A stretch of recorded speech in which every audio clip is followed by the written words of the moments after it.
Mr. Guy Dudley. The dapper young man had almost finished his cigar when Vance came into the rotunda from the dining room. The stranger recognized the boy at once, which was not at all surprising, since he had met Vance probably 50 times in Chicago in the course of business. "Why, hello, Thornton!" he exclaimed, walking briskly up to the lad and extending his hand in a cordial manner. "This is a surprise. What brings you out west, eh?" "Mr. Dudley!" ejaculated Vance, somewhat taken back by the encounter. The circumstance annoyed him greatly. "Pshaw!"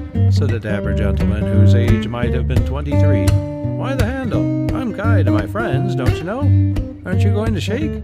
Common politeness compelled Vance to accept the young man's hand, though it was with some reluctance. "You're about the last chap I thought I'd be meeting out here in Kansas, 'pon my word," continued Dudley volubly. "But I'm deuced glad to see you all the same." The reverse was the case with Vance, though of course he did not so express himself. He was inclined to regard the meeting as unfortunate. "I had no idea of seeing you here either," said Vance, with no great enthusiasm. "I suppose not," said Dudley, showing his fine set of teeth with a sort of feline smile. "It's always the unexpected what happens, don't you know? Have a smoke?" He offered Vance a cigar. "Thank you, I don't smoke." "Come over to the Criterion then, and I'll blow you off." And Dudley grabbed him by the arm in a friendly way. "You'll have to excuse me, I do not drink," replied Vance firmly. "You don't mean it, do you?" said Dudley, clearly disappointed. "A fellow can't drink alone, don't you know?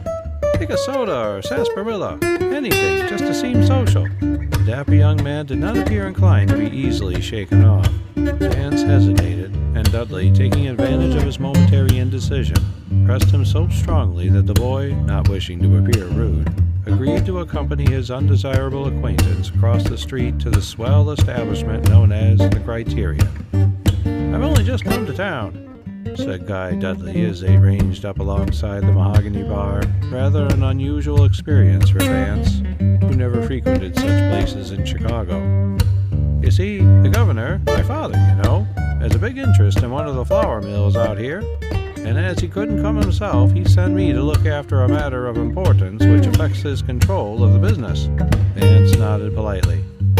"I suppose you're here on business connected with your boss, Whitemore, eh?"